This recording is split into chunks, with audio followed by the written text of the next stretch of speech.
Young generation যেভাবে এগিয়ে এসছে, আমাদের ছাত্রদল যেভাবে এগিয়ে এসছে, আমাদের বিভিন্ন স্তরের নেতারা যেভাবে এগিয়ে আসছে, তাতে করে এই ঐক্য আরো সুদৃঢ় হবে এবং এখানে কেউই আমাদেরকে ভিন্ন পথে পরিচালিত করতে হবে।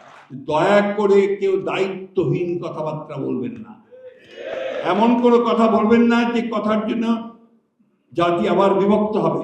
তারেক রহমান সাহেব যখনই আসবেন, এই দেশে পা রাখবেন, দেশের মধ্যে একটা অভূতপূর্ব ঐক্য সৃষ্টি হবে। আওয়ামী লীগের মতকেও বিশ্বাস করি নাই, যুদ্ধ করেছি, কিন্তু তার উপর আস্থা ছিল না আমাদের।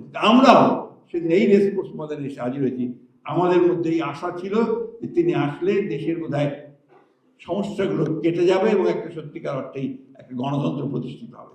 কিন্তু দুর্ভাগ্য আমাদের সেটা তো হয়নি, সেটা আরো ভয়ঙ্করভাবে একদলীয় শাসন ব্যবস্থায় চলে গেছে। তো এইভাবেও কিন্তু এখন আমরা অপেক্ষা করছি যারা তারেক রহমান সাহেবের জন্য, এবং আমাদের বিশ্বাস যে তারেক রহমান সাহেব যখনই আসবেন, এই দেশে পা রাখবেন, দেশের মধ্যে একটা অভূতপূর্ব ঐক্য সৃষ্টি হবে এবং তিনি ইতিমধ্যে নিজেকে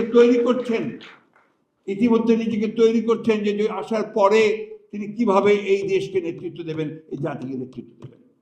কারণ আমি এর মধ্যে দুইবার তার সঙ্গে আমার দেখা হয়েছে, আমি লন্ডনে গিয়ে তার সঙ্গে দেখা করেছি, ওয়াশিংটনে তার সঙ্গে কথা হয়েছে, এবং আমার স্থির বিশ্বাস জন্মেছে যে আমরা সত্যিকার অর্থে সঠিক নেতৃত্বে জাতি যাচ্ছে, যিনি আমাদেরকে পথ দেখাতে সক্ষম হয়।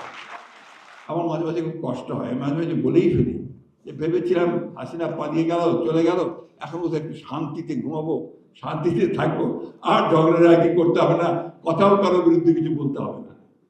বিধি বাম, আমাদেরকে আবার কথা বলতে হচ্ছে, আবারও আমরা ভাবছি যে কবে তুলে নিয়ে যাবে, নোবডি নোস। কিন্তু এইবার আমার বিশ্বাস যে আমাদের ইয়াং জেনারেশন যেভাবে এগিয়ে এসছে, আমাদের ছাত্রদল যেভাবে এগিয়ে এসছে, আমাদের বিভিন্ন স্তরের নেতারা যেভাবে এগিয়ে আসছে, তাতে করে এই ঐক্য আরো সুদৃঢ় হবে এবং এখানে কেউই আমাদেরকে ভিন্ন পথে পরিচালিত করতে হবে। আমার দুঃখ হয়, খুব কষ্ট হয় যখন আমি দেখি যে আমাদের অত্যন্ত দায়িত্বশীল লোকেরা তারা এমন এমন কথা বলেন যে যেখানে বিভাজন সৃষ্টি হয়।